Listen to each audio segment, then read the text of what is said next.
এবার যে খবরে চোখ রাখবো, দীর্ঘদিন ধরে বঞ্চনার শিকার, ঠিকমতো টাকাও পান না, কাজের কোনো নিশ্চয়তা নেই, চরম অনিশ্চয়তার সম্মুখীন বিপর্যয় যোদ্ধারা। স্থায়ী বেতন সহ একাধিক দাবিতে পথে বিপর্যয় মোকাবিলা দফতরে কাজ করা বিপর্যয় যোদ্ধারা। রানী রাসমণি রোডে বিক্ষোভে বিপর্যয় মোকাবিলার কর্মীরা। আবদা মিত্র প্রকল্পের আওতায় তারা কাজ করেছেন, কিন্তু তারা বঞ্চনার শিকার, সঠিক বেতন তারা দীর্ঘদিন ধরে পাচ্ছেন না। এবং বিপর্যয় মোকাবিলা দফতরের মন্ত্রী জাভেদ খানকে বারংবার চিঠি দিয়েও কোনো সুরাহার পথ বেরোয়নি।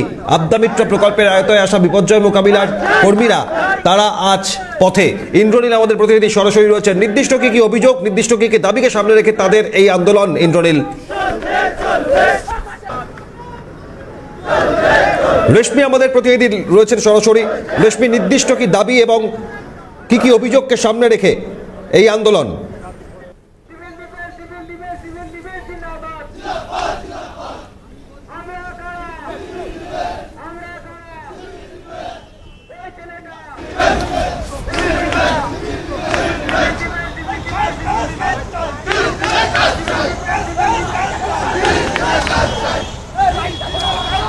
সিভিল ডিফেন্স এবং আপাদ মিত্র যারা কর্মীরা রয়েছেন তারা মূলত অস্থায়ী কর্মী।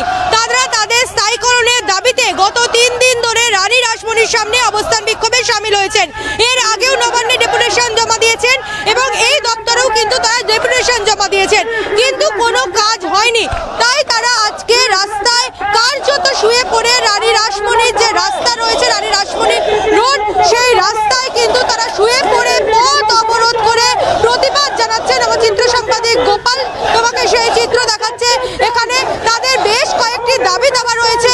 মূলত তাদের যেই দাবি দাবা, 30 দিনে তাদের বেতন, সেই বেতন দিতে হবে, অর্থাৎ 30 দিনের নিয়মিত বেতন, সেই বেতন চালু করতে হবে, 60 বছর পর্যন্ত চাকরি সুনিশ্চিতকরণ করতে হবে। তারই দাবিতে তাদের আজকের এই প্রতিবাদ। এবং আমার চিত্র সাংবাদিক গোপাল তোমাকে দেখাচ্ছে চাকরি প্রার্থীরা রাস্তায় শুয়ে পড়ে এই প্রতিবাদ করছেন। চাকরি প্রার্থীরা আমাদের সঙ্গে রয়েছেন, তাদের সঙ্গে কথা বলে নেওয়ার চেষ্টা করি। তোমাদের দাবি কি রয়েছে? আমাদের দাবি হচ্ছে স্থায়ীকরণ চাই।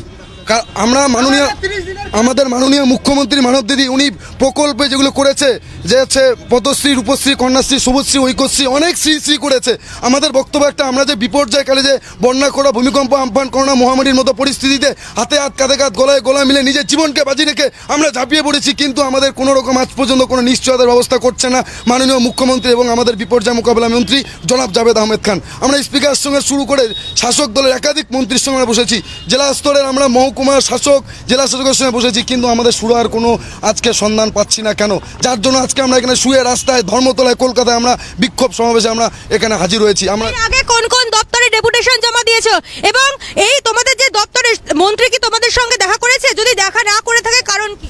আমাদের সেকেন্ড ইন কমান্ড সর্বভারতীয় সাধারণ সম্পাদক সম্মানীয় অভিষেক বন্দ্যোপাধ্যায়ের সঙ্গে সাক্ষাৎকার করেছি, শ্রমমন্ত্রী মলয় ঘটকের সঙ্গে সাক্ষাৎ করেছি, আমাদের যে ডিজাস্টার ম্যানেজমেন্টের যে মিনিস্টার তেনার যে হচ্ছে গিয়ে তোমার IAS officer special secretary mister Satyajit Sen এবং আমাদের যে জগমোহন আইপিএস ডিজাস্টার ম্যানেজমেন্টের আমাদের ডাইরেক্টর, ওর সঙ্গে সাক্ষাৎ করেছি, OSD office secretary department mister Bose, তার সঙ্গেও সাক্ষাৎ করেছি। এরকম প্রচুর নাম বললে শেষ হবে না, কিন্তু বক্তব্য একটাই, এই যে বাজেট অধিবেশন আছে, লোকসভা নির্বাচন 2024, এই বাজেট অধিবেশনের আগে আমাদের ব্যবস্থা করতে হবে, কারণ আমাদের ভোটে উনি মাননীয় মুখ্যমন্ত্রী হয়েছেন, আমাদের ভোটে আজকে লোকসভায় আজকে সাংসদ হয়েছে। যদি তোমাদের দাবি দাবাগুলি পূর্ণ না হয় তাহলে কি লোকসভা ভোটে এর প্রভাব পড়বে? 100%।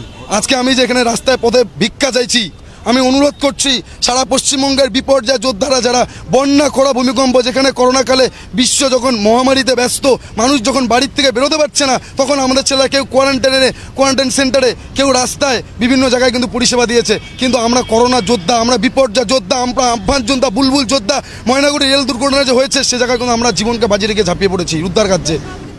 100% পড়বে যদি আমাদের ব্যবস্থা যে করে দিবে। ভোট বাক্সে ইভিএম গল্প হবে, আমাদের ব্যবস্থা করবে না, আমরা বঞ্চিত শোষিত। অভিষেক বন্দ্যোপাধ্যায়ের সঙ্গে তোমরা দেখা করেছো, অভিষেক বন্দ্যোপাধ্যায় তো কোনো মন্ত্রী নন, কোনো সরকারি পদে নেই, তাহলে তার সঙ্গে দেখা করেছো কেন? উনি সেকেন্ড ইন কমান্ড, তাছাড়া উনি মুখ্যমন্ত্রীর পরে আমরা ওনাকে দেখতে পাই, তাছাড়া উনি একজন সাংসদ, উনি ডায়মন্ড হারবারের একজন সাংসদ, উনি একজন রাজ্য শাসক দলের, উনি একটা বিরাট বড় ভূমিকা রয়েছে। আমি আশা রাখছি আমাদের জন্য উনি ব্যবস্থা করেন। আমাদের উত্তরবঙ্গের উন্নয়ন মন্ত্রী উদয়নগড় রয়েছে, তার সঙ্গে বহুতবার সাক্ষাৎ করেছি। আমরা প্রত্যেকটা ডিপার্টমেন্টে দাবি দিয়ে আসছি। কেন একাধিক প্রভাবশালীর সঙ্গে দেখা করেছেন, পাশাপাশি দেখা করেছেন রাজ্যের মন্ত্রীদের সঙ্গে, আমলাদের সঙ্গে, কিন্তু সুরাহা মেলেনি। তাদের যেই দাবি দাবাগুলি রয়েছে, অর্থাৎ 60 বছর পর্যন্ত তাদের যেই চাকরি, সেই চাকরি সুনিশ্চিতকরণ করতে হবে, পাশাপাশি 30 দিনে তাদের যে বেতন কাঠামো, সেই বেতন কাঠামো দিতে হবে। এবং তারা আরেকটি ব্যানার নিয়ে এসেছে, আমার চিত্র সাংবাদিক গোপালকে দেখাতে বলবো, লিখেছে সিভিক যদি 28 দিনের কাজ পায়, প্রশিক্ষণপ্রাপ্ত বিপর্যয় যোদ্ধারা বঞ্চিত কেন?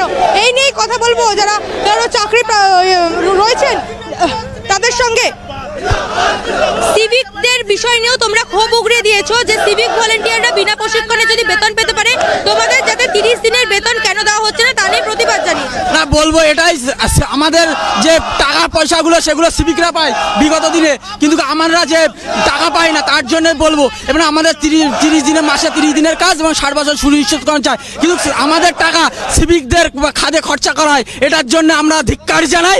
এবং মমতা বন্দ্যোপাধ্যায়কে আমরা বলবো আমাদের বিগত দিনের একটা কাজের সুব্যবস্থা, মানে আপাতমিত্র বলে যে স্কিম সেন্টারের, সেটা কোটি কোটি টাকা আমাদের তছরূপ করা হয়েছে, সেই টাকাটাকে সঠিক খাদে ব্যবহার করা হয়নি, তার জন্য আজকে প্রতিবাদ সভা। কেন্দ্র থেকে তোমরা বলছো টাকা পাঠানো হয়েছে, সেই টাকা তছরূপ হয়েছে, অভিযোগ করছো? হ্যাঁ, অবশ্যই অভিযোগ করবো। আমাদের আপাতমিত্রে আমরা প্রত্যেক জেলাতে 1800 কোটি টাকা দিয়েছে। একেবারে এই আন্দোলনের পর সুরাহার পথ বেরোয় কিনা নজর থাকবে সেদিকে। ধন্যবাদ রেশমি, সরাসরি ছিলেন আমাদের সঙ্গে।